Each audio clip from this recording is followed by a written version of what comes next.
चलिए बेटा, तो आगे बढ़ते हैं। नेक्स्ट जो मैं सेक्शन करवा रहा हूँ वो करवा रहा हूँ 27। बीच में मैंने कुछ एक टॉपिक स्किप किए हैं, अभी वो करेंगे स्टेप बाय स्टेप डिस्कस। तो पहले आप निकाल लो सेक्शन नंबर 27। ठीक है जी। तो 27 नंबर सेक्शन निकाल लो। यहाँ पे क्या है कि variation in terms of contract और ऑब्जेक्ट्स ऑफ द प्रोस्पेक्टस। ठीक है, तो कंपनी जहाँ पे क्या है कि जो प्रोस्पेक्टस में मेंशन कर रखे हैं कुछ कॉन्ट्रैक्ट्स, ठीक है, या कुछ ऑब्जेक्ट्स, ठीक है, जिसके लिए मतलब प्रोस्पेक्टस इशू किया गया है जिस पर्पज़ के लिए, ठीक है, उसमें जो कॉन्ट्रैक्ट्स बता रखे हैं या कुछ ऑब्जेक्ट्स बता रखे हैं, तो कंपनी उस कॉन्ट्रैक्ट्स में या ऑब्जेक्ट्स में क्या करना चाहती है, ऑल्ट्रेशन करना चाहती है। तो क्वेश्चन है कि क्या कंपनी उन ऑब्जेक्ट्स में या कॉन्ट्रैक्ट्स में ऑल्ट्रेशन कर सकती है। आंसर है यस। थोड़ा ध्यान से समझिएगा। क्या तो उसके लिए चाहिए क्या, special resolution. Company can very the terms of contracts, ठीक है, terms of contracts referred in the prospectus और ऑब्जेक्ट्स ऑफ द प्रोस्पेक्टस।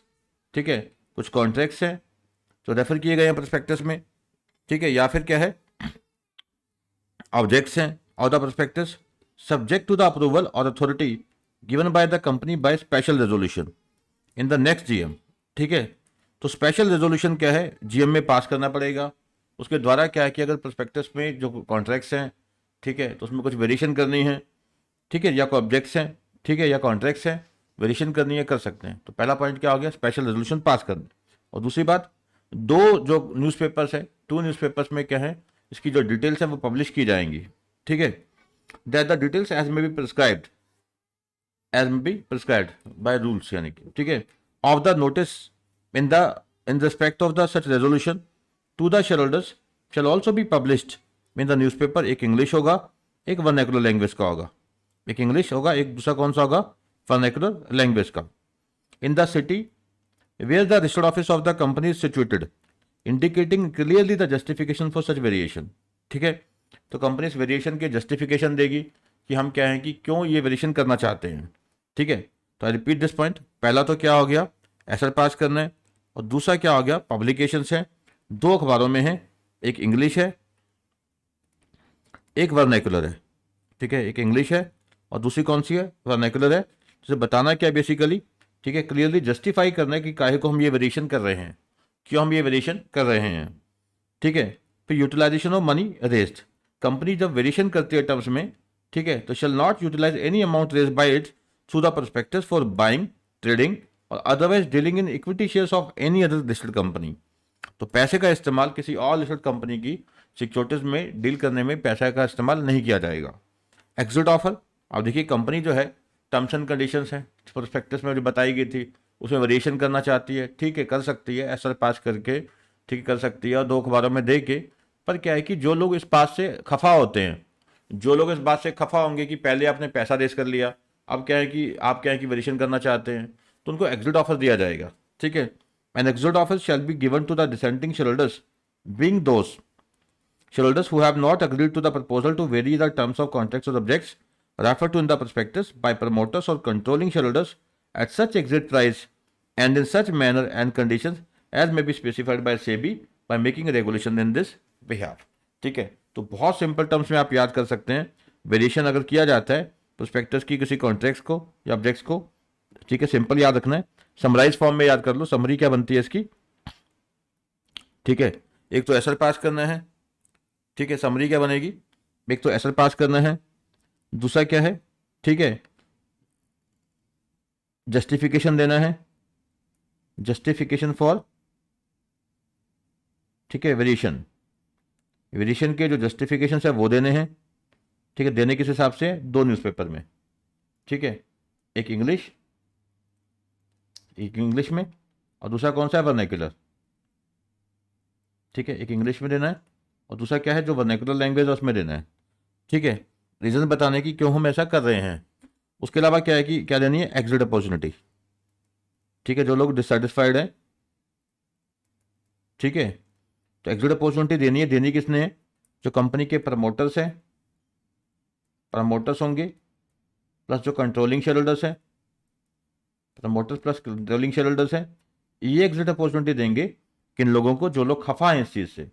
ठीक है, जो वेरिएशन से खफा हैं, ठीक है, डिसेंशियंट जो, ठीक है, शेयर होल्डर्स हैं, उनको क्या है, एग्जिट अपॉर्चुनिटी दी जाएगी। If they want to exit they may exit. ठीक है, और जो प्राइस होगा, ठीक है, जो प्राइस होगा एक्सक्लूडेड अपॉर्चुनिटी का वो कौन डिटरमाइन करेगा? सेबी। ठीक है, प्राइस क्या है? ठीक है, एज पर द रेगुलेशन जो मेड बाय द सेबी। ठीक है, प्राइस क्या होगा? As per the SEBI regulations. ठीक है जी, तो सिंपल हो गया, ऐसा पास करना है। ठीक है, स्पेशल रेजोल्यूशन पास करना है और वेरिएशंस के जो जस्टिफिकेशन है वो देना है, एक्सक्लूड अपॉर्चुनिटी देनी है। ठीक है, और जो प्राइस है वो as per the SEBI regulation होगा। तो इस तरीके से क्या है, आप वेरिएशन कर सकते हैं इन द कॉन्ट्रैक्ट्स। ठीक है, और जो टर्म्स हैं प्रोस्पेक्टस की उसमें वेरिएशन कर सकते हैं, ऑब्जेक्ट हैं या कॉन्ट्रैक्ट्स हैं। ठीक है, ये टर्म्स हैं। चलिए, ये हो गया हमारा सेक्शन नंबर 27। ये भी है एक पॉइंट, ये मिस कर गया मैं, सॉरी। ठीक है, जो पैसे का इस्तेमाल है वो किसी भी कंपनी के किसी, ठीक है, किसी लिस्टेड कंपनी के शेयर्स में डीलिंग करने में इस्तेमाल नहीं करना। ठीक है, नेक्स्ट है, ये इंपॉर्टेंट है काफ़ी ज़्यादा। ठीक है, securities to be dealt with in stock exchange. अब कहते हैं, देखो ये तो हम स्टार्टिंग में ही बात कर चुके हैं जहाँ पे लिस्टिंग की बात हो रही थी। कोई भी कंपनी पब्लिक ऑफर लेके आएगी तो उसके शेयर क्या होंगे? लिस्टेड होंगे। ठीक है, लिस्टेड होंगे कहाँ पे? On the recognised stock exchange. ठीक है, तो कंपनी को अप्लाई करना पड़ेगा इसके लिए। ऐसा नहीं कि अपने आप लिस्ट हो जाएंगे, कंपनी को अप्लाई करना पड़ता है, लिस्टिंग की फीस देनी पड़ती है, सेबी के रेगुलेशंस है वो फॉलो करने पड़ते हैं। उसके अकॉर्डिंग क्या है कि आप कैसे ऐसा कर सकते हैं।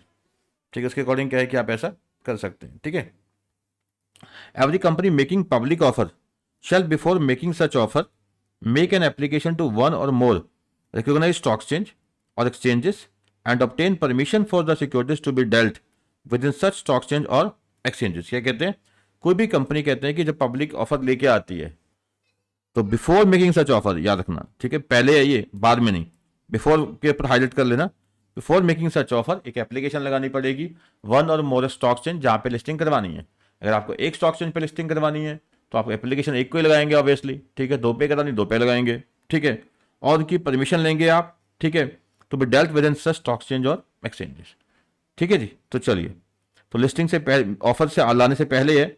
ठीक है, तो मैं क्या है कि सिंपल याद रखिए, कंपनी जो है एप्लीकेशन किसको लगाएगी? और रिकॉग्नाइज स्टॉक एक्सचेंज को। काहे की एप्लीकेशन है? Application for listing.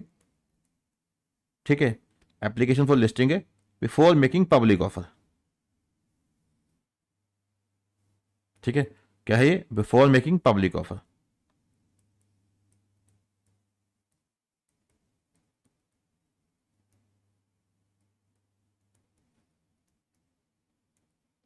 ठीक है, तो before making such public offer. ठीक है, तो पब्लिक ऑफर लाने से पहले पहले क्या आपको एप्लीकेशन लगानी पड़ेगी, लेकिन नहीं स्टॉक एक्सचेंज या एक्सचेंजेस पे जहां जहां आप लिस्टिंग करवाना चाहते हो।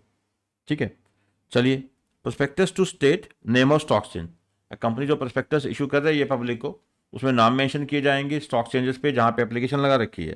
ठीक है, where the prospectus states that an application under subsection 1 has been made, such prospectus shall also state the name और names of the stock exchanges in which security shall be dealt with. ठीक है, तो जहाँ पे ये mention कर रखा है स्टॉक एक्सचेंज पे भी, यहाँ भी हमने एप्लीकेशन लगा रखी है, तो साथ में मेंशन किया जाएगा कि कौन कौन सी स्टॉक एक्सचेंज पे एप्लीकेशन लगा रखी है हमने लिस्टिंग की।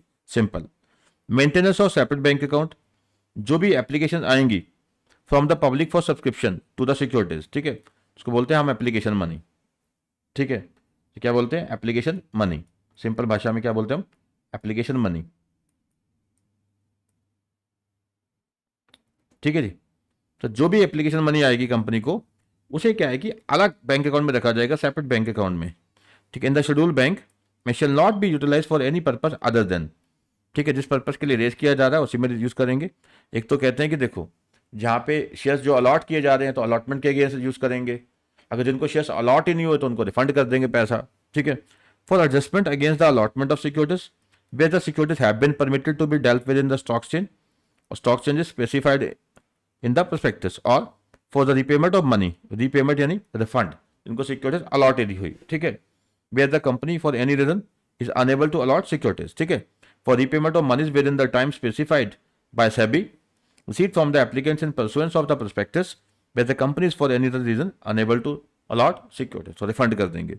void condition कहते हैं any condition purporting to require or bind any applicant for securities to waive compliance with any of the requirements of this section shall be void। ठीक है, तो जहाँ पे कोई ऐसी कंडीशन रखी गई है कि जहाँ पे क्या है कि जो एप्लीकेंट है, इन्वेस्टर्स हैं, वो कंपनी को अलाउ कर देते हैं कि आप इस कंडीशन से वेव हो जाएं, फिर आपको इस कंडीशन से क्या है कि रिलैक्सेशन दे दी जाए।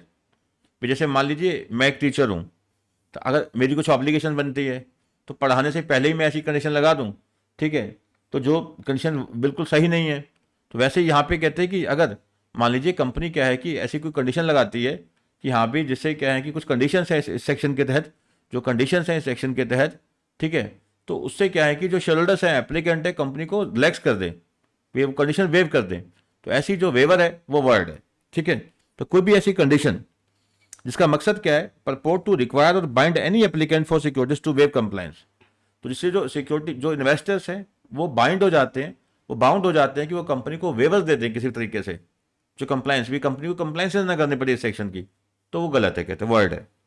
कॉन्सिक्वेंसेज ऑफ डिफॉल्ट, अगर डिफॉल्ट किया जाता है कंपनी के द्वारा, ठीक है, कंपनी के ऊपर फाइन है minimum 5 lakh, maximum 50 lakh, and जो ऑफिसर इन डिफॉल्ट है उसके ऊपर भी कितना है, मिनिमम 50,000, ठीक है, और मैक्सिमम कितना है 3 लाख, ठीक है।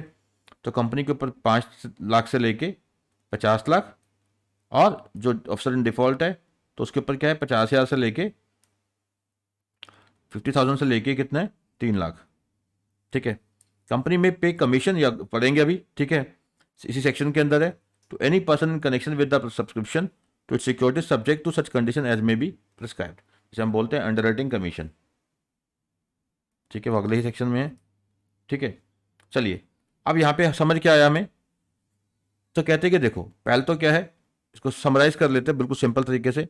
कंपनी जो है क्या है कि एप्लीकेशन लगाएगी स्टॉक एक्सचेंज को, एप्लीकेशन टू स्टॉक एक्सचेंज या एक से ज़्यादा stock exchanges before making an offer, ठीक है, before making an offer, for making public offer, ठीक है। काहे का एप्लीकेशन लगा रही है, फॉर लिस्टिंग ऑफ सिक्योरिटीज, कि हमें सिक्योरिटी लिस्ट करनी है, लिस्टिंग ऑफ सिक्योरिटीज, ठीक है जी।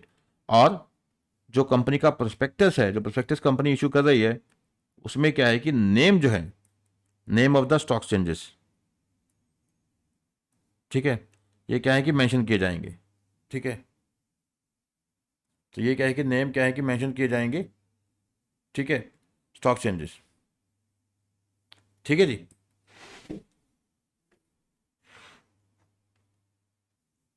ठीक है जी, तो ये समझ आ गया आपको। एक तो क्या है कि एप्लीकेशन लगानी है स्टॉक एक्सचेंज को before making public offer for listing of securities. Second आ गया कि जो नेम है स्टॉक एक्सचेंजेस या स्टॉक एक्सचेंज या स्टॉक एक्सचेंजेस जहाँ पे कंपनी की सिक्योरिटी लिस्ट होने वाली है, उनको क्या है कि प्रोस्पेक्टस में मेंशन किया जाएगा इन स्टॉक एक्सचेंज पे हमने एप्लीकेशन लगा रखी है लिस्टिंग की, ठीक है। ये पॉइंट क्लियर हो गया, ठीक है जी। उसके अलावा कमीशन के रिगार्डिंग भी आ जाता है, ठीक है, उसके रिगार्डिंग लास्ट में क्या आ गया, कमीशन के रिगार्डिंग भी आ गया भी, कंपनी क्या है कि अंडरराइटिंग कमीशन पे कर सकती है, ठीक है। तो कंपनी क्या है कि अंडरराइटिंग कमीशन पे कर सकती है, अंडरराइटिंग कमीशन, ठीक है, हम पढ़ेंगे अभी सेक्शन 40 सबसेक्शन 6। अंडरराइटिंग कमीशन के बारे में क्या है कि अभी पढ़ना है हमें, नेक्स्ट पॉइंट वही है, ठीक है, 40 सबसेक्शन 6। उसके अलावा कहते हैं कि जो भी पैसा आएगा, जो भी एप्लीकेशन मनी आएगी, ठीक है, एप्लीकेशन मनी जो भी आएगी उसे रखा कहाँ जाएगा, एक सेपरेट बैंक अकाउंट में, separate account in schedule bank, ठीक है, उसे क्या है कि separate account in schedule bank में रखा जाएगा, ठीक है, separate account in schedule bank, ठीक है। एक शेड्यूल बैंक में क्या है कि उसको रखा जाएगा, ठीक है। एप्लीकेशन मनी क्या है कि एक separate account in schedule bank रखा जाएगा इसको, ठीक है, क्लियर हो गया आपको। उसका पैसे का इस्तेमाल कहाँ किया जाएगा, दो जगह पे, एक अगेंस्ट अलॉटमेंट ऑफ सिक्योरिटीज, जिसको अलॉट होंगे उनके पैसे एडजस्ट कर दिए जाएंगे। मान लो मैंने शेयर्स के लिए अप्लाई किया हुआ है, तो मुझे जब अलॉट होंगे तो पैसा एडजस्टमेंट हो जाएगी उसकी, अगेंस्ट अलॉटमेंट ऑफ सिक्योरिटीज। और दूसरा, अगर कंपनी अनेबल टू अलॉट है, जैसे कि आपको पता ही है शेयर्स अलॉट नहीं हो पाए जिन लोगों को, उनका क्या है कि पैसा रिफंड कर दिया जाएगा, ठीक है, रिफंड द एप्लीकेशन मनी। तो पैसे का इस्तेमाल दो जगह किया जाएगा, ठीक है। जिनको अलॉट नहीं हुए उनको वापस कर देंगे, जिनको अलॉट हो गए उनके जो अलॉटमेंट के अगेंस्ट एडजस्ट कर देंगे, ये आपकी एप्लीकेशन मनी हमने एडजस्ट कर लिया, आपको शेयर दे दिए, तो ऐसे इस्तेमाल होगा, ठीक है। ये पॉइंट भी आपका क्लियर हो गया। फिर उसके अलावा पेनल्टीज बता रखी हैं, ठीक है। पेनल्टीज हैं किसके ऊपर है, कंपनी के ऊपर है, ठीक है, कंपनी के ऊपर बता रखी है 5 लाख से, ठीक है, 50 लाख। उसके अलावा क्या है, ऑफिसर इन डिफॉल्ट पे बता रखी है, ठीक है, 50,000 से लेके 3 लाख, ठीक है, 50,000 से लेके कितनी है, 3 लाख तक, ठीक है। चलिए, उसके अलावा एक कोई भी ऐसी कंडीशन, कोई भी ऐसा मान लीजिए कंडीशन लगाई जाती है इन्वेस्टर्स के ऊपर, ठीक है, एप्लीकेंट्स के ऊपर, जिससे क्या है कि एप्लीकेंट कंपनी को इस सेक्शन की कंडीशन से वेवर दे देते हैं, वेव कर देते हैं कंपनी को कि आपको ये कंडीशंस को कंप्लाई करने की रिक्वायरमेंट नहीं है। तो ऐसी जो कंडीशंस है वो वर्ड होती हैं। नेक्स्ट बड़ा important exam point of view से थोड़ा ध्यान से समझना, अंडरराइटिंग कमीशन, ठीक है। अब कहते हैं कि अंडरराइटिंग कमीशन होती क्या है। पहली बात तो कंपनी जब शेयर्स अलॉट करने होते हैं तो कंपनी की भी जान निकली होती है, ठीक है, तो कंपनी के लोगों की जान निकली होती है। क्यों? कि कंपनी ने जब शेयर्स अलॉट करने होते हैं, ऑफर करती है कंपनी, तो कंपनी का बहुत मोटा खर्चा आया होता है, लाखों करोड़ों का खर्चा रखा होता है, ठीक है, ऑफर किए करने पे मर्चेंट बैंकर अपॉइंट करना होता है, ठीक है, पूरा मार्केटिंग होती है इशू की। अब मान लीजिए कंपनी का पूरा प्लान है कि हमें क्या है कि 5,000 करोड़ रेज करना है, 5,000 करोड़। अगर ये 5,000 करोड़ आ गया तो कंपनी जो लोन है वो उतार पाएगी, अपने बिजनेस को एक्सपेंड कर पाएगी। अगर ये पैसा मान लो नहीं आ पाया तो फिर तो काम खराब भी हो सकता है, कंपनी की जो प्लानिंग है सब चौपट हो जाएगी, ठीक है। तो कंपनी ऐसी सिचुएशन में क्या करती है, अंडरराइटर अपॉइंट करती है। अंडरराइटर्स, अंडरराइटर कौन लोग होते हैं, जो लोग जिम्मा लेते हैं, जो लोग जिम्मा लेते हैं कि हम क्या है कि आपके क्या सिक्योरिटीज़ क्या है सब्सक्राइब करवा के देंगे, हम लोगों को ढूंढ के लाएंगे, ठीक है, हम इन्वेस्टर्स को ढूंढेंगे, we will find out the investors, ठीक है, for the subscription of securities, ठीक है, they will invest in your securities. तो चलिए, कंपनी अब इस अंडरराइटर का नाम वगैरह डिटेल, इनके साथ क्या एग्रीमेंट हुआ है, वो सारी बातें किसमें बताती है, प्रोस्पेक्टस में, प्रोस्पेक्टस में, ठीक है।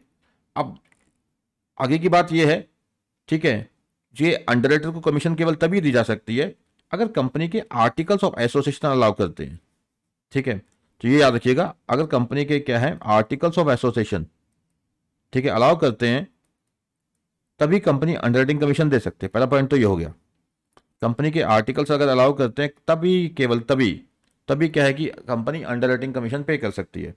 और दूसरी बात क्या है कि कंपनी जो अंडरराइटिंग कमीशन है ये कहाँ से पे करेगी, कंपनी के जो प्रॉफिट्स हैं उसमें से पे कर सकती है, जो इशू से पैसा आएगा, जो कंपनी पब्लिक इशू लेके आ रही है उससे जो पैसा आएगा, ठीक है, वहाँ से, और कहीं से नहीं पे कर सकती, ठीक है।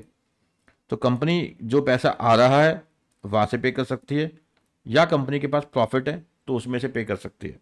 और कमीशन कितनी पे कर सकती है, दो केसेज हैं, ठीक है, दो केसेज हैं, कमीशन कितनी पे कर सकती हैं, ठीक है। तो दो केसेस कौन से हैं ये, अगर मान लीजिए इक्विटी शेयर्स इशू हो रहे हैं, ठीक है, इक्विटी शेयर्स इशू होते हैं,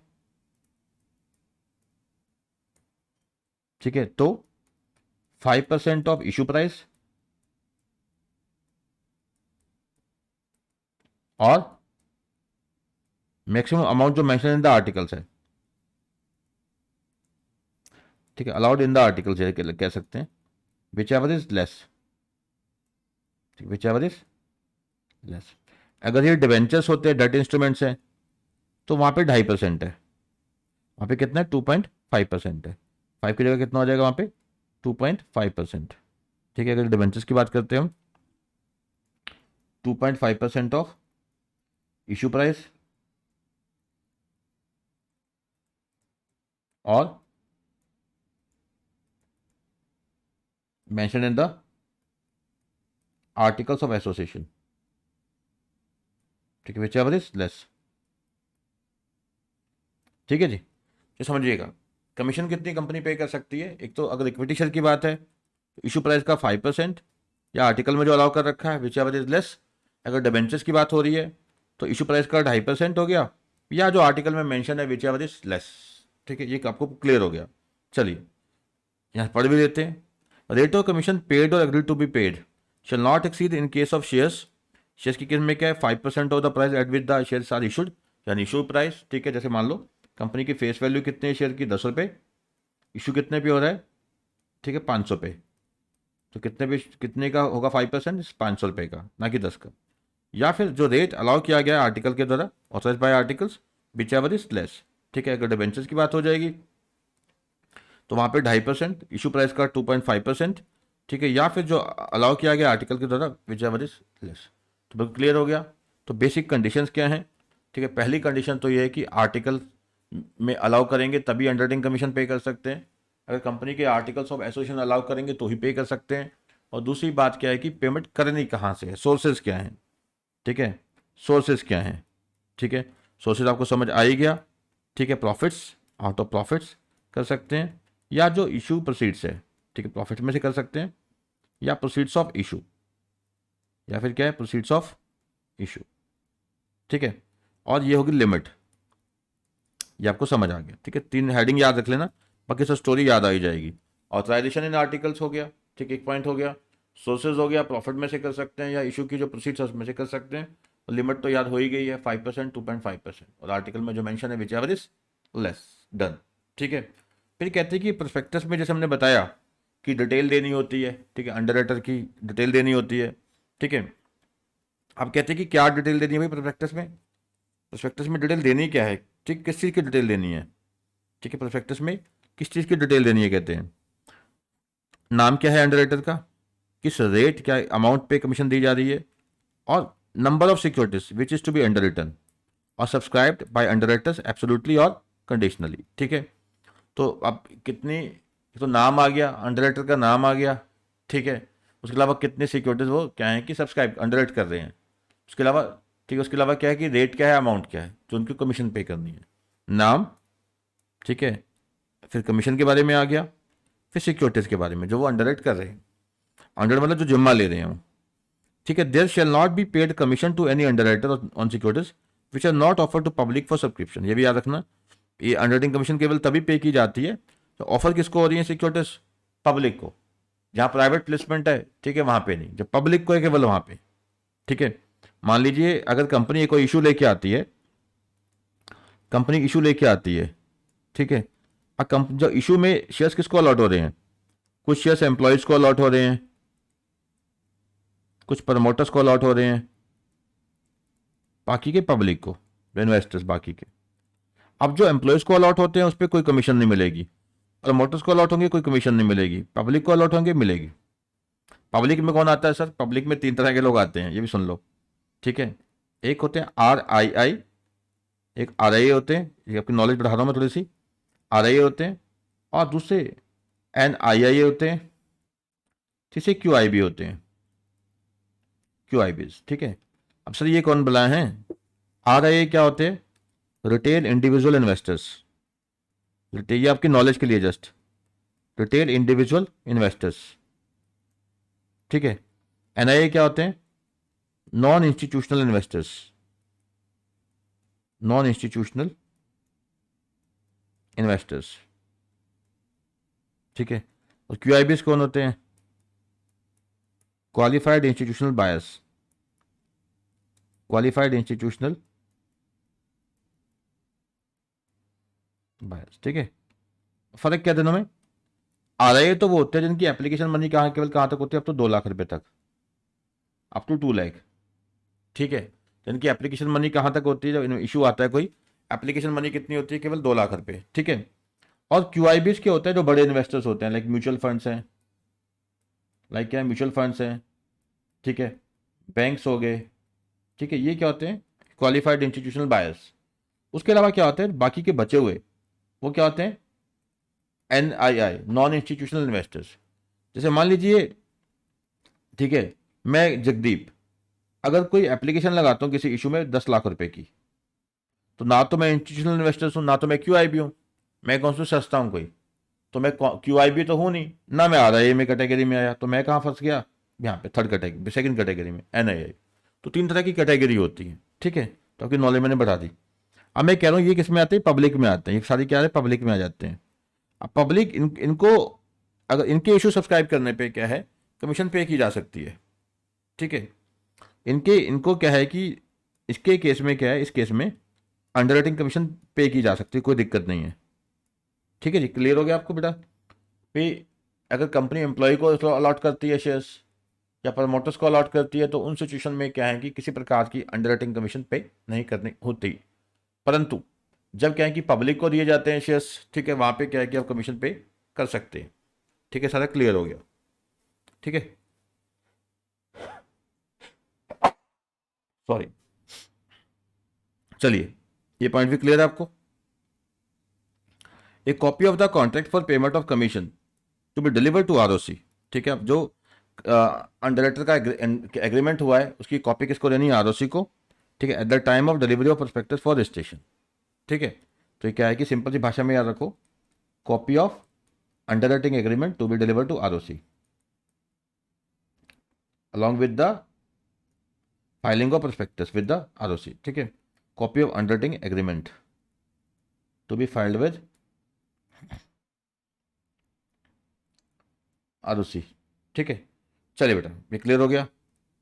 और ये तो बता ही दिया है, ठीक है, कि कितनी कमीशन पे कर सकते हैं। कंपनी जैसे मर्जी नेगोशिएट करती रहे अंडरराइटर के साथ, उनकी मर्जी है। ठीक है, वो तो मैक्सिमम की बात हुई है कि मैक्सिमम कितना पे कर सकते हैं। ठीक है, इक्विटी शेयर के केस में 5% ऑफ इशू प्राइस, या जो आर्टिकल अलाउ करते हैं विच एवर इज लेस, वो तो मैक्सिमम लिमिट है। कम कितना मर्जी पे करना है ये तो एग्रीमेंट के अकॉर्डिंग है। ठीक है, और डिवेंचर्स में 2.5% ऑफ इशू प्राइस, या जो आर्टिकल अलाउ करते हैं विच एवर इज लेस। ये क्लियर है आपको, तो सारी स्टोरी समझ आ गई आपको सेक्शन की 40 की। ठीक है, तो मोटे मोटे पॉइंट क्या याद रखने हैं जो क्वेश्चन एग्जाम में पूछा जाता है, दैट इज बेसिकली जो पूछा जाता है वो पूछा जाता है अंडरराइटर का। ठीक है, तो याद रखिए आर्टिकल में अलाउ होना चाहिए। ठीक है, आर्टिकल अलाउ करते हो, और जो पे करना है आउट ऑफ प्रॉफिट्स पे करना है, या जो क्या है कि प्रोसीड्स ऑफ द इशू है, जो इशू लेके आ रहे हैं उसकी जो प्रोसीड्स है उसमें से पे करना है। ठीक है, फिर आपको ये लिमिट याद कर लेनी है, 5%, 2.5%, या आर्टिकल में जो मेंशन है विच एवर इज लेस। ठीक, तो कहानी होगी, ठीक है, कि अगर कमीशन पे करनी है फिर। ठीक है, और फिर ये आ जाता है कि जो एग्रीमेंट है, अंडरराइटर का एग्रीमेंट है, ये किसके पास फाइल करना है? आरओसी के पास। जब कंपनी प्रोस्पेक्टस फाइल करेगी आरओसी के पास, अलॉन्ग विद दैट क्या है कि कंपनी इसको भी फाइल कर देगी। ठीक है, और ये याद रखना इसके केस में कि जो कमीशन है ये अंडरराइटिंग की, ठीक है, अंडरराइटिंग कमीशन पे कब की जाती है? ठीक है, only in case of securities, in case of securities offer to public. ठीक है, तो सिक्योरिटीज पब्लिक को ऑफर की जा रही है, उसी पे कमीशन पे करनी है और किसी पे नहीं करनी। मैंने आपको बता दिया, जैसे प्रमोटर्स हैं, एम्प्लॉयज़ हैं, उनको सिक्योरिटीज ऑफर की जाती हैं, वो उनको अलॉट की जाती हैं, तो उस पर किसी प्रकार की कोई अंडरराइटिंग कमीशन पे नहीं करनी। ठीक है, और फिर कंटेंट्स जो क्या आएंगे, ठीक है, कंटेंट्स जो मेंशन किए जाएंगे, ठीक है, वो क्या थे? प्रोस्पेक्टस में जो मेंशन करना है, अंडरराइटर का नाम क्या है, ठीक है, कितनी सिक्योरिटीज अंडर रिटन हुई हैं, ठीक है, नंबर्स जो हैं सिक्योरिटीज़ के वो सब बताने हैं। ठीक है, और फिर जो रेट और अमाउंट, रेट प्लस अमाउंट, तो बेसिक सी बातें हैं। आप खाली अगर, ठीक है, जैसे पढ़ने के बाद सोचोगे भी ना, पढ़ने के बाद खाली एक सोचने की कोशिश करोगे हाँ इसमें क्या था क्या था क्या था, आपको तब भी याद हो जाएगा, आप लिख दोगे, याद आ जाएगा सारा कुछ। ठीक है, तो ऐसे चलिए बेटा आगे बढ़ जाते हैं, और कुछ बेसिक सी बातें बताई गई हैं। एग्जाम्पल एक, ए पब्लिक कंपनी जो है, limited company which is went in for public issue of shares had applied for listing of shares in the 3 recognized stock exchange, and out of it only 2 had given permission for listing. Can the company proceeds for allotment of shares? तो कहते हैं कि देखिए, पहले तो जो हम पढ़ के आए हैं कि कंपनी जिसका भी अप्लाई किया हुआ है, कोई भी इशू जब लेके आती है, ऑफर करती है, तो एप्लीकेशन लगाती है एक या एक से ज़्यादा स्टॉक एक्सचेंजेस को। ठीक है, और परमिशन लेती है कि हाँ भी हमें यहाँ पे शेयर्स की डीलिंग करवानी है। फिर कहते हैं कि जहाँ पे प्रोस्पेक्टस में स्टेट किया गया है कि एप्लीकेशन लगा दी गई है, ठीक है, और प्रोस्पेक्टस में ये भी बताया जाएगा नेम और names of stock changes in which security shall be dealt with. ठीक है, तो कहते हैं that not only the company has to apply for listing of the security that recognised stock change but also obtain permission thereof before making the public offer. ठीक है, तो यानी कि कंपनी ने वायलेशन की है कि नहीं? तो ऐसा है कि कंपनी को ये बताना, खाली ये नहीं बताना होता है कि हमने कहाँ कहाँ अप्लाई किया हुआ है, कंपनी को ये भी बताना होता है कि हमने कहाँ अप्लाई किया था और कहाँ से हमें परमिशन मिली है। तो जैसे मतलब कि कंपनी को ये नहीं कह रहे कि आप इशू ला नहीं सकते, वो ये कह रहे हैं कि देखिए, वो ये कह रहे हैं कि जैसे आपने अप्लाई किया 3 स्टॉक एक्सचेंज पे, आपने अप्लाई किया 3 पे, ठीक है, परमिशन कितनी मिली आपको? 1 पे। तो आपने इस बात को प्रोस्पेक्टस में मेंशन करना है कि कंपनी ने लिस्टिंग से पहले, ठीक है, क्या है कि ऑफर लाने से पहले जो है प्रोस्पेक्टस जब, ठीक है, उसमें मेंशन करना है कंपनी ने कि हाँ भी हमने 3 में अप्लाई किया था, हमें परमिशन केवल 1 की मिली है। ठीक है, तो यहाँ पे मेन यहाँ पे पॉइंट है ठीक है, company has to apply for the listing of securities at recognised stock exchange but also obtain permission thereof before making the public offer. तो पब्लिक ऑफर आने से पहले तो अप्लाई करना, साथ में उनकी परमिशन लेनी है और ये बात बतानी है, ठीक है, प्रोस्पेक्टस में, ठीक है। And by making of offer of shares before getting the approval from stock exchange it has violated the provisions of section 40। बड़ा इंपॉर्टेंट पॉइंट था, इसको याद रखिए, ठीक है। तो ऐसा नहीं है कि खाली क्या है कि आप खाली अप्लाई कर देंगे और आगे क्या है कि इशू के लिए प्रोसीड कर लेंगे। तो अप्लाई तो करना ही करना है, साथ में परमिशन भी लेनी है, ठीक है, और बताना है इसमें प्रोस्पेक्टस में। फिर नेक्स्ट है एग्जाम्पल, एक public limited company which went in for public issue of shares had applied for listing of shares in 3 constituencies and only out of it only 2 had given permission. ठीक है, ये same point आ गया, ठीक है, same point है, ठीक है, same ही तो है। चलिए एक ये देख लेते हैं, सिंपल सा है। Board of directors of company decide to pay 5% of issue price of shares as underwriting commission. दे सकते हैं इशू प्राइस का 5%। On the other hand articles कितना अलाउ करते हैं? 3%। ठीक है, तो गलत है, फिर ये कितना पे कर सकते हैं? 5% या 3%, विच एवर इज लेस। तो बोर्ड ने वायलेशन की है, ठीक है। और हाँ, बोर्ड ने ये डिसाइड किया कि वो पे करना चाहते हैं commission out of the proceeds of share capital, ये सही है, ठीक है।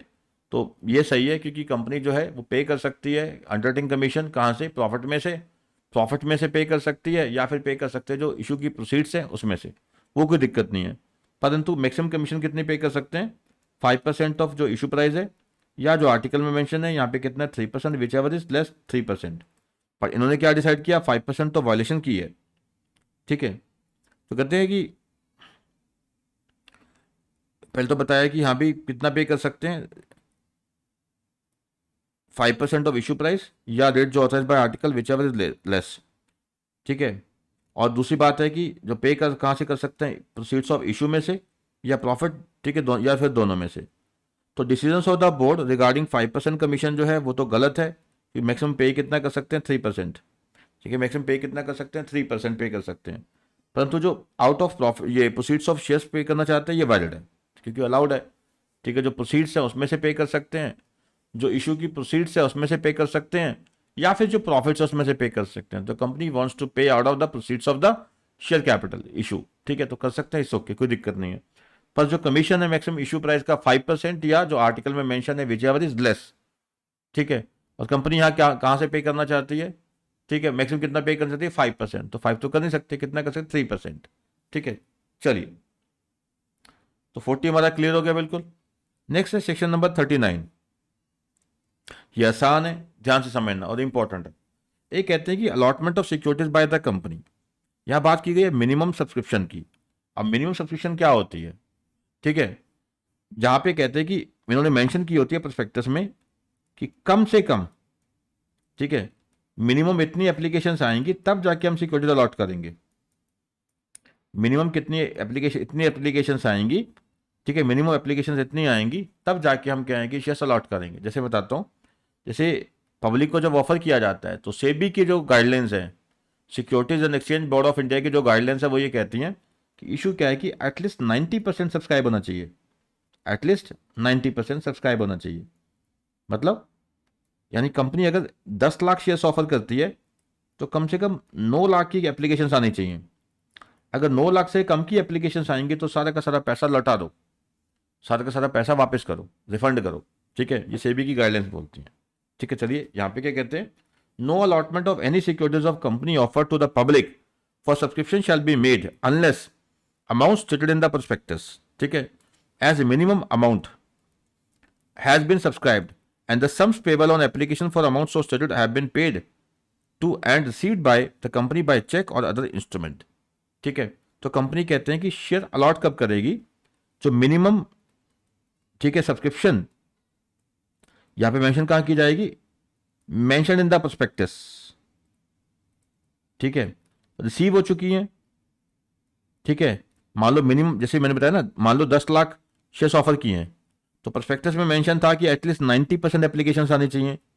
तो 9 लाख एप्लीकेशंस आ चुकी हैं, प्लस उसके ऊपर मनी रिसीव हो चुकी है, ठीक है।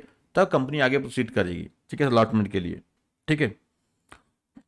यानी कि सिंपल भाषा में क्या है, ये मैंने समराइज कर दिया।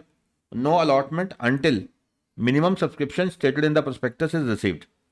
तो मिनिमम जो सब्सक्रिप्शन है, ठीक है, मिनिमम सब्सक्रिप्शन क्या है कि मिनिमम नंबर ऑफ एप्लीकेशंस, तो कम से कम इतनी एप्लीकेशन आ जाएंगी तब जाके हम शेयर्स अलॉट करेंगे, ठीक है।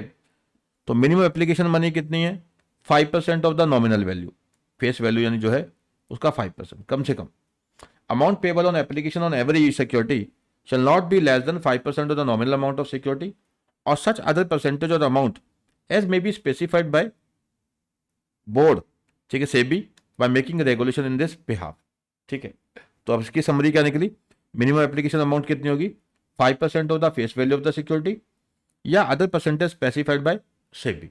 तो ये तरीका है याद करने का। देखो, इस पूरे पैरे को एक सिंपल भाषा में लिख दिया, सिंपल लैंग्वेज में, ठीक है। कंपनी तब तक शेयर्स अलॉट नहीं करेगी जब तक मिनिमम सब्सक्रिप्शन जो है वो रिसीव नहीं हो जाती, ठीक है। Minimum subscription amount, minimum subscription जो है, मिनिमम नंबर ऑफ एप्लीकेशंस है, रिसीव नहीं हो जाती, उसके ऊपर जो पैसे हैं एप्लीकेशन मनी वो आ नहीं जाती। और दूसरा, ठीक है, मिनिमम एप्लीकेशन मनी कितनी होती है, ठीक है, कम से कम कितना कंपनी रखेगी application money? 5% of the face value of the share, या जो आर्टिकल में स्पेसिफाई, सॉरी, सेबी जो स्पेसिफाई करेगी बाय रेगुलेशंस, ठीक है। अगला इंपॉर्टेंट है, वेरी इंपॉर्टेंट, ठीक है। यहाँ पे क्या कहते हैं? Refund of application money. अब मान लीजिए जो मिनिमम सब्सक्रिप्शन है वही नहीं आई, जो मिनिमम सब्सक्रिप्शन थी वही नहीं आई, तो फिर कंपनी को पैसा लौटाना पड़ेगा, ठीक है। तो जो कंपनी ने प्रोस्पेक्टस इशू किया था, ठीक है, प्रोस्पेक्टस जब इशू किया था उसके 30 दिन के अंदर अंदर, 30 दिन के अंदर अंदर क्या होती है, मिनिमम सब्सक्रिप्शन जो है वो आनी चाहिए, मिनिमम सब्सक्रिप्शन जो है आनी चाहिए। अगर वो 30 दिन के अंदर जब प्रोस्पेक्टस इशू किया गया है उसके 30 डेज के विदिन अगर मिनिमम सब्सक्रिप्शन नहीं आती तो कंपनी को पैसे लौटाने पड़ेंगे, ठीक है, 30 दिन या फिर कोई और पीरियड जो स्पेसिफाई किया गया सेबी के द्वारा, ठीक है। तो पैसा है लौटाना पड़ेगा, तो इशू क्लोज हो जाएगा उसके 15 डेज के विदिन पैसा लौटाना पड़ेगा, ठीक है। जो इशू क्लोज हुआ है उसके 30 दिन के विदिन, 15 डेज के विदिन, सॉरी, लौटाना पड़ेगा। And if such money is not repaid within such 15 days, तो कंपनी के जो डायरेक्टर्स हैं, ठीक है, जो ऑफिसर्स इन डिफॉल्ट होंगे, and shall jointly and severally, jointly and individually, severally क्या होता है, individually, shall be liable to repay that money with the interest of 15% per annum, 15% per annum ब्याज भी देना पड़ेगा। Application money so refunded to be refunded shall be credited only to the bank account from which the subscription was remitted, ठीक है। तो कहते हैं कि देखिए, तो जिस खाते से पैसे आए थे, जिस जिस अकाउंट से पेमेंट आई थी उसी अकाउंट में वो रिफंड करने पड़ेंगे, ठीक है। चलिए, बस को सिंपल हो गया ये, पहले तो आपको ये समझ आ गया, ठीक है, कि एक तो क्या है कि मिनिमम सब्सक्रिप्शन क्या होगी, जो मेंशन इन द प्रोस्पेक्टस, ठीक है, मेंशन इन द प्रोस्पेक्टस हो गया, या फिर क्या है कि जो स्पेसिफाइड बाय सेबी, ठीक है, या स्पेसिफाइड बाय क्या हो सकती है, सेबी, ठीक है, ये क्लियर हो गया।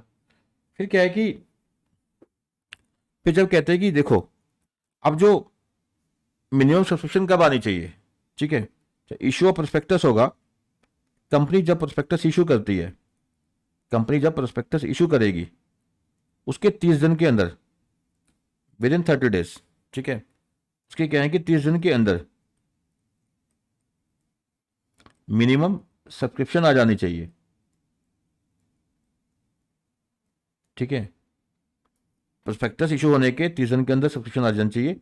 अगर 30 दिन के अंदर नहीं आती, ठीक है, तो नेक्स्ट 15 डेज में, ठीक है, विद इन 15 डेज, ये 30 दिन है, या अगर कोई टाइम एक्सटेंड किया गया तो वो भी हो सकता है। नेक्स्ट विद इन 15 डेज क्या है कि पैसा रिफंड करो, ठीक है, रिफंड द एप्लीकेशन मनी, जो भी एप्लीकेशन मनी आई है सारी की सारी रिफंड करो, ठीक है। अगर 15 दिन के अंदर नहीं पे हो पाती एप्लीकेशन मनी रिफंड, तो जो कंपनी के जो डायरेक्टर्स हैं डिफॉल्टिंग, उन्हें क्या माना जाएगा, ऑफिसर इन डिफॉल्ट, ठीक है। तो उनको क्या है फिर यहाँ पे 15% पर एनम ब्याज लगी पे करना पड़ेगा, ठीक है, क्लियर हो गया। तो टाइमलाइन याद रख लेना कि प्रोस्पेक्टस इशू होने के 30 डेज के वेतन क्या है कि मिनिमम सब्सक्रिप्शन जो प्रिस्क्राइब की गई है प्रोस्पेक्टस में, या सेबी द्वारा जो प्रिस्क्राइब की जाती है, ठीक है, वो रिसीव हो जानी चाहिए विद इन 30 डेज, या कोई एक्सटेंडेड टाइम है, ठीक है। और जब मिनिमम सब्सक्रिप्शन नहीं आती 30 दिन के अंदर, तो नेक्स्ट 15 डेज के अंदर क्या है कि आप पैसा रिफंड कीजिए, ठीक है। अगर आप रिफंड नहीं करते तो क्या है कि आपको उसके बाद क्या है कि 15% पर एनम जो है वो ब्याज पे करना पड़ेगा, ठीक है। और जो पैसा रिफंड करना होता है, ये कौन से अकाउंट में करना होता है, जिस अकाउंट से पैसा रिसीव हुआ था।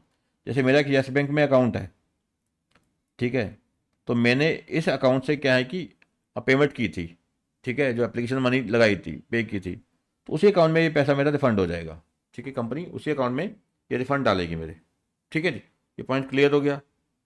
और हाँ, इसमें एक पॉइंट मिस कर गया मैं, ये सारी बातें स्टोरी समझ आ गई।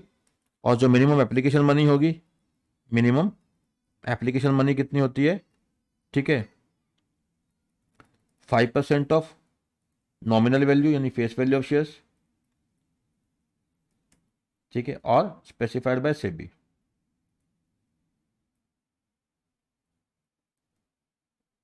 ठीक है जी, चलिए ये क्लियर हो गया। फिर नेक्स्ट है, ये भी बहुत सिंपल है, रिटर्न ऑफ अलॉटमेंट, ठीक है, रिटर्न ऑफ अलॉटमेंट। इसकी स्टोरी बहुत अच्छे से बनाई हुई है मैंने यहाँ पे, ठीक है, यहाँ पे ये फाइल करनी होती है कंपनी को सिक्योरिटीज अलॉट होने के 30 दिन के अंदर अंदर आरओसी के पास, ठीक है। तो सिक्योरिटीज अलॉट हो जाती हैं, जो सिक्योरिटीज क्या है, अलॉट हो जाती हैं, तो अलॉटमेंट के क्या है कि 30 दिन के अंदर अंदर, अलॉटमेंट के क्या है कि बेटा 30 दिन के अंदर क्या है कि ये रिटर्न फाइल करनी होती है। फॉर्म नंबर क्या होता है, PAS3, ठीक है। तो आरओसी के क्या है कि पाली रिटर्न फाइल होती है अलॉटमेंट ऑफ सिक्योरिटीज के 30 दिन के अंदर, ठीक है, अलॉटमेंट ऑफ सिक्योरिटीज के 30 दिन के अंदर। फॉर्म क्या होगा, PS3। कंटेंट्स क्या होते हैं, अलॉटेज की लिस्ट हो जाती है, किस किस को अलॉट हुए हैं शेयर्स, ठीक है, अलॉटेज की लिस्ट आ जाती है, ठीक है। लिस्ट में क्या आता है, नाम आगे, उनके उनके एड्रेसेज आगे, ऑक्यूपेशन अगर कोई है उनका, and number of securities allotted to each of the allottees, number of securities to be allotted to the each of the allottees. List shall be certified by the signatory of the form PAS3 as being complete and correct as per the records of company, ठीक है। जो list है अलॉटेज की, ठीक है, जो signatory हैं इसके, ठीक है, जो PS3 फॉर्म जो जिसमें रिटर्न ऑफ अलॉटमेंट के जो सिग्नेटरी है उनकी तरह सर्टिफाइड होगी कि हाँ भी ये लिस्ट जो है, जो अलॉटेज की लिस्ट है, बिल्कुल करेक्ट है, सब कुछ सही है। If the securities issued for a consideration other than cash then copy of contract shall also be attach with the return. जैसे कि ना स्वेट इक्विटी शेयर्स होते हैं, ठीक है, उनमें हो जाता है ऐसा केस कि जहाँ पे क्या है कि सेक्शन 54 है, ठीक है, सेक्शन 54, उसमें क्या होता है, शेयर्स अलॉट होते हैं विदाउट एनी कंसिडरेशन, ठीक है। तो वहाँ पे बताना है कि कॉपी ऑफ कॉन्ट्रैक्ट जो है, ठीक है, वो आप क्या है कि अटैच कीजिए with the return of allotment. भी क्या कॉन्ट्रैक्ट है जिसके तहत क्या है कि सिक्योरिटीज अलॉट हो रही हैं विदाउट एनी कंसिडरेशन, ठीक है। और जो कंसिडरेशन है वो shall be valued by the registered valuer, जो कंसिडरेशन होगा वो क्या होगा, shall be valued by the registered valuer, ठीक है। अगर बोनस इशू है वहाँ तो कोई कंसिडरेशन आना नहीं, तो वहाँ पे सेक्शन 63 के अकॉर्डिंग क्या चाहिए होता है, OR। तो कॉपी ऑफ रेजोल्यूशन फाइल करनी होती है PAS3, PS3 में क्या है, कॉपी ऑफ रेजोल्यूशन साथ में फाइल करनी होती है। और जहाँ पे शेयर्स अलॉट किए गए हैं as per section 62 section 1 clause C, that is preferential allotment, जहाँ पे कुछ सेलेक्ट लोगों को शेयर्स ऑफर किए जाते हैं, तो वहाँ पे भी क्या है कि जो रजिस्टर्ड वैल्यूअर की रिपोर्ट है वो भी क्या है कि जो ठीक है रिटर्न ऑफ अलॉटमेंट है PS3 में, उसके साथ क्या है वो फाइल की जाती है। PS3 अभी समरी में क्या निकल के आया, सारा की वर्ड्स याद करने हो। PS3 क्या है, रिटर्न ऑफ अलॉटमेंट है, लिस्ट ऑफ अलॉटेज देनी होती है, उसके नाम क्या है, उनके एड्रेसेस क्या है, ऑक्यूपेशन अगर कुछ है तो कितने शेयर्स अलॉट हुए हैं, और रजिस्टर्ड वैल्यूअर की रिपोर्ट आती है। रजिस्टर्ड वैल्यूअर की रिपोर्ट कहाँ पे आ रही है, ठीक है, रजिस्टर्ड वैल्यूअर की रिपोर्ट कहाँ आ जाती है, जहाँ पे क्या है बोनस इशू आ रहा है, सॉरी हाँ बोनस इशू में भी आ जाएगी, ठीक है, और राइट इशू में भी आ जाएगी, जहाँ पे विदाउट कंसिडरेशन है साथ में, ठीक है, कोई भी इशू विदाउट कंसिडरेशन है, ठीक है, उसमें आ जाएगी। कॉन्ट्रैक्ट की कॉपी, जहाँ पे ये भी क्या है, जहाँ पे इशू विदाउट कंसिडरेशन है, तो वहाँ पे भी क्या है कि जो कॉपी है कॉन्ट्रैक्ट की जिसको अलॉट किए जा रहे हैं विदाउट कंसिडरेशन, वो साथ में लगानी है PS3 फॉर्म के साथ, ठीक है। और जहाँ पे ये बोनस शेयर्स हैं तो वहाँ पे एक रजिस्ट्रेशन की कॉपी आ जाएगी, जहाँ पे मतलब OR पास होता है, आपको पता है, ठीक है। तो ये होगा return of allotment. In case of any default under subsection 3 और subsection 4, the company and its officer in default shall be liable to penalty for each default, minimum 1000 per day हो गया, और मैक्सिमम कितना है 1 lakh, which ever is less, ठीक है। तो 1000 per day हो जाएगा और मैक्सिमम कहाँ तक जाएगा, लाख रुपये तक, ठीक है। चलिए अब इसकी जैसे मैंने आपको समरी समझाई है, ठीक है, तो उसी प्रकार से क्या है कि एक बार समझिए मिनिमम सब्सक्रिप्शन क्या होगी, मिनिमम सब्सक्रिप्शन क्या होगी जो प्रोस्पेक्टस में मेंशन किया गया है, as stated in the prospectus और एज प्रिस्क्राइब्ड बाय सेबी, ठीक है। इशू क्लोज कब होता है, ठीक है, इशू क्लोज कब होना होता है, 30 दिन के अंदर, जस्ट ऑफर किया जाता है उसके 30 दिन के अंदर, ठीक है। और हाँ, पहले इशू क्लोज हो गया, ठीक है, फिर उसके 30 दिन के अंदर अलॉट होती हैं सिक्योरिटीज, ठीक है, अलॉट होने के फिर बाद क्या है कि रिटर्न फाइल होती है 30 दिन के अंदर, इशू क्लोज होने के 30 दिन के अंदर सिक्योरिटीज अलॉट करनी होती है, अलॉटमेंट होने के 30 दिन के अंदर रिटर्न फाइल करनी होती है। ठीक है, ये तो चलो अलग है कि यहाँ भी जो शेयर्स अलॉट करने होते हैं कितने टाइम में करने होते हैं, 2 महीने में होते हैं ये। ठीक है, ये अलग टॉपिक है, अलग चैप्टर है। If minimum subscription amount not received, आपको पता ही है। ठीक है, अगर क्या है कि मिनिमम सब्सक्रिप्शन नहीं आती तो आपको क्या है कि सारा का सारा जो पैसा है वो रिफंड करना होता है। और इशू क्या है कि क्लोज होने के 15 डेज के वजन रिटर्न करना होता है पैसा सारा का सारा। और रिटर्न नहीं किया, आपको पता ही कि 15% पर एनम क्या होता है, ब्याज होता है। और जो डायरेक्टर्स हैं, जो ऑफिसर इन डिफॉल्ट कंसिडर होंगे, वो ज्वाइंटली एंड सेवरली लायबल हो जाते हैं। ठीक है, टू पे the interest at the rate of 15%। ठीक है, पर एनम। ठीक है, सारी स्टोरी आपको समझ आ गई। एग्जाम्पल क्या है इसकी यहाँ पे अब? ठीक है, एग्जाम्पल में क्या है, ये कहते हैं after receiving 80% of the minimum subscription as stated in the prospectus, तो प्रोस्पेक्टस में जो मेंशन किया था उतनी एप्लीकेशन आ गई हैं। कंपनी ने अलॉट किए 100 equity shares in favour of x. The company deposited the said amount in the bank but withdrew 50% of the amount before finalisation of allotment, ये गलत है, for the purchase of certain assets. ठीक है, तो अभी कहते हैं अलॉटमेंट हुई नहीं है, उससे पहले ही पैसा यूज करना शुरू कर दिया। X refuses to accept the allotment of shares on the ground that allotment is violative of the provisions of companies act 2013। तो कहते हैं कि इरेगुलर अलॉटमेंट है, इरेगुलर अलॉटमेंट है, गलत है, तो मेरे शेयर्स वापस लो। ठीक है, तो कहते हैं कि वो बिल्कुल सही है यहाँ पे, क्योंकि ऐसा होता है कि जब तक शेयर्स अलॉट नहीं हो जाते तब तक आप पैसे का इस्तेमाल नहीं कर सकते। तो कहते हैं company has received 80% of the minimum subscription as stated in the prospectus. क्योंकि देखो हम पढ़ के क्या आए थे कि जो भी पैसा आएगा, आपको याद होगा, जो एप्लीकेशन मनी आती है उसका इस्तेमाल कहाँ होता है? 2 जगह होता है। एक, अगेंस्ट अलॉटमेंट ऑफ शेयर्स, ठीक है, या फिर अगर अलॉट नहीं हुए शेयर्स तो रिफंड करो। ठीक है, तो उन्होंने क्या किया कि पैसे का इस्तेमाल कहाँ कर लिया? कहीं और कर लिया। शेयर्स अभी अलॉट हुए नहीं है। ठीक है, पैसे का इस्तेमाल कहाँ करना था कि आपका अभी 5 लाख रुपए आया है तो आपको ये शेयर्स अलॉट हो रहे हैं, उसके अगेंस्ट एड्रेस करना है। अलॉट तो अभी हुए ही नहीं है, अलॉटमेंट से पहले ही यूज कर लिया, तो दैट इज वायलेशन। ठीक है, दैट इज वायलेशन। ठीक है, तो कहते हैं company has received 80% of the minimum subscription as stated in the prospectus.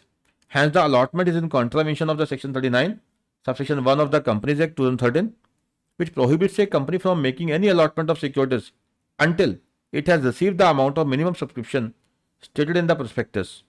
Under Section 39, subsection 3, it is required to refund the money received. ठीक है, तो इसको पैसा सारा वापस करना पड़ेगा। ठीक है, क्योंकि आप पैसे का एडजस्टमेंट कहाँ कर सकते हो? अगेंस्ट अलॉटमेंट ऑफ सिक्योरिटीज, या फिर अगर नहीं अलॉट हुआ तो रिफंड करो। ठीक है, तो यानी कि पैसा कहते हैं कि which prohibits a company from making any allotment of securities until it has received the amount of minimum subscription stated in the prospectus. Under section 39 subsection 3, it is required to refund the money received. क्योंकि यहाँ पे 80% application आई हैं, तो applicant it has no other option available. ठीक है, therefore it the present case acts within the right to refuse the accept allotment of shares which has been illegally made by the company. तो जहाँ पे मतलब simple सी बात याद रखो, example ये तो क्वेश्चन कैसे घुमा के डालेंगे आई डोंट नो। ठीक है, तो अब क्या है कि इसमें सीधा याद रखिए कि जहाँ पे प्रोविजंस है, प्रोविजंस की वायलेशन की गई है। ठीक है, प्रोविजंस है, प्रोविजन की वायलेशन की गई है, that is deemed as irregular allotment. ठीक है, तो वहाँ पे क्या है कि बंदा जो सामने वाला वो रिजेक्ट कर सकता है, वो सिक्योरिटीज को ही क्या कर सकता है? रिफ्यूजल कर सकता है। ठीक है, रिफ्यूजल कर देगा, रिफ्यूजल टू टेक सिक्योरिटीज, कि मुझे सिक्योरिटी लेनी ही नहीं है, मुझे क्या है कि सिक्योरिटीज लेनी ही नहीं है। ठीक है, तो ये चीज़ है। चलिए, ये आपके पॉइंट्स क्लियर हो गए, बेसिक से पॉइंट्स आज हमने डिस्कस किए हैं सारे के सारे।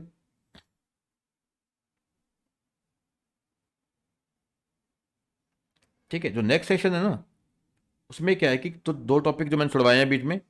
ठीक है, एक है अबरिश प्रोस्पेक्टस का। ठीक है, अबरिश प्रोस्पेक्टस है वो छुड़वाया मैंने अभी। ठीक है, उसके अलावा क्या है कि आगे जाके हम करेंगे मिस स्टेटमेंट के रिगार्डिंग। ठीक है, अनट्रू स्टेटमेंट, मिस स्टेटमेंट। ठीक है, एक सेकेंड रुकिएगा। नेक्स्ट जो टॉपिक है वो किसके हैं? Liability for miss statement. ठीक है, मैं आपको थोड़ा सा बेसिक क्लियर कर देता हूँ। यहाँ पे ऐसा होता है कि देखो, अब जो प्रोस्पेक्टस है, कंपनी जो प्रोस्पेक्टस इशू करती है, तो उसमें सारी बातें कही जाती हैं कि हम ये इशू लेके आ रहे हैं, हमारा मकसद क्या है। ठीक है, इस पर्पज़ के लिए लेके आ रहे हैं। अब आप सोचिए कि कंपनी अगर गलत बातें बताएं प्रोस्पेक्टस में, अगर कंपनी क्या है कि प्रोस्पेक्टस में misleading fact they they, misleading facts बता दे कि ऐसे फैक्ट जो जो है ही नहीं।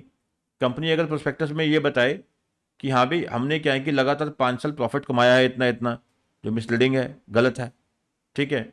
या कंपनी कोई इंपॉर्टेंट जो फैक्ट है उसको छुपा ले, ओमिट कर ले, तो वो भी क्या है, मिसलीडिंग फैक्ट है, ठीक है। या वर्डिंग क्या है, अनट्रू स्टेटमेंट, अनट्रू स्टेटमेंट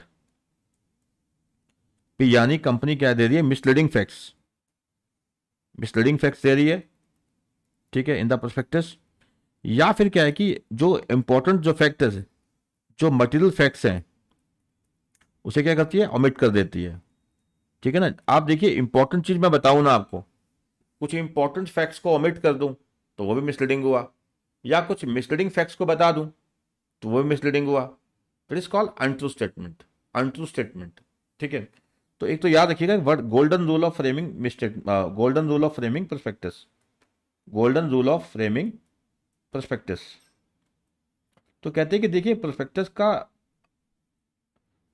को फ्रेम करने का जो गोल्डन रूल है, प्रोस्पेक्टस को फ्रेम करने का जो गोल्डन रूल है वो ये है कि आप प्रोस्पेक्टस में किसी प्रकार का कोई भी गलत फैक्ट ना दें, प्रोस्पेक्टस में किसी प्रकार का कोई भी गलत फैक्ट ना दें।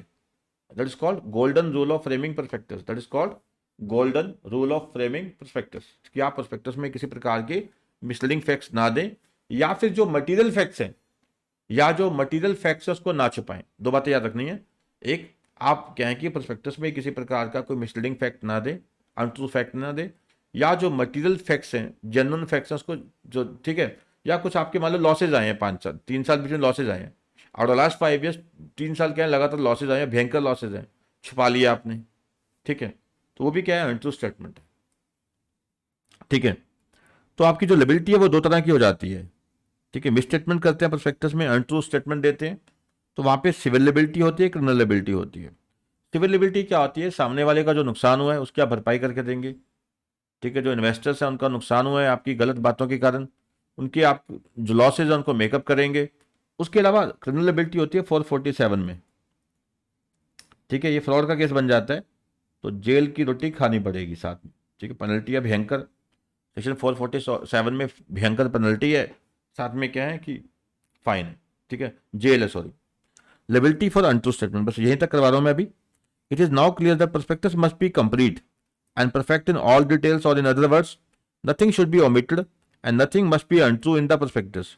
तो हमने देखो सेक्शन 26 भी पढ़ा, तो वहां पे क्या बोला कि प्रोस्पेक्टस जो है, ठीक है, वो डेटेड होना चाहिए, साइंड होना चाहिए, ठीक है, प्रॉपर उसका पब्लिकेशन होना चाहिए, उसके अलावा जो सेबी कंटेंट्स बताएगा वो मेंशन होने चाहिए, ठीक है। तो सब कुछ तो बता दिया है कि नहीं। उसके बाद भी आप कहें कि फैक्ट्स को छुपाएं या गलत फैक्ट बताएं, दैट इज अनट्रू स्टेटमेंट, ठीक है। Wherein untrue statement occurs in a prospectus there may rise civil liability plus criminal liability, ठीक है। सिविल लिबिलिटी हम पढ़ेंगे सेक्शन 35 में, सेक्शन 35 बात करेगा सिविल लिबिलिटी की, और 34 बात करते हैं क्रिमिनल लिबिलिटी की, पढ़ेंगे अभी, ठीक है। क्रिमिनल लिबिलिटी आती है 34 में, ठीक है, और 35 में आती है सिविल लिबिलिटी, ठीक है, सिविल लिबिलिटी। क्रिमिनल लिबिलिटी में क्या है, जेल की रोटी खानी पड़ेगी, ठीक है, 447। और 35 में क्या है कि सामने वाले का जो नुकसान हुआ उसको मेकअप करना पड़ेगा आपको, ठीक है। Every person who is the director of the company, ठीक है, of the issue prospectus, every promoter of the company, every person including expert who has authorised the issue prospectus shell be liable. ये हम पढ़ेंगे 34 35 में, ठीक है। इसको better ढंग से हम पढ़ेंगे। कहते हैं कि जो प्रोस्पेक्टस को ऑथराइज कर रहे हैं, बेशक वो डायरेक्टर हैं, प्रमोटर हैं, कोई और पर्सन है या एक्सपर्ट है, ठीक है, जिन लोगों ने भी ऑथराइज किया प्रोस्पेक्टस को, वो लोग लायबल हो जाते हैं अंडर सेक्शन 34 एंड 35। 34 में उनकी क्या होती है, क्रिमिनल लिबिलिटी, 35 में क्या होती है, सिविल लिबिलिटी, ठीक है। ये हम क्या है कि नेक्स्ट सेशन में अब करें, ठीक है। तो इस सेशन में जितना मैंने करवाया उतना ध्यान से कर लेना, ठीक है। बाकी क्या है कि आई होप कि नेक्स्ट सेशन में हमारी चैप्टर क्या है, क्लोज हो जाएगा। Thank you.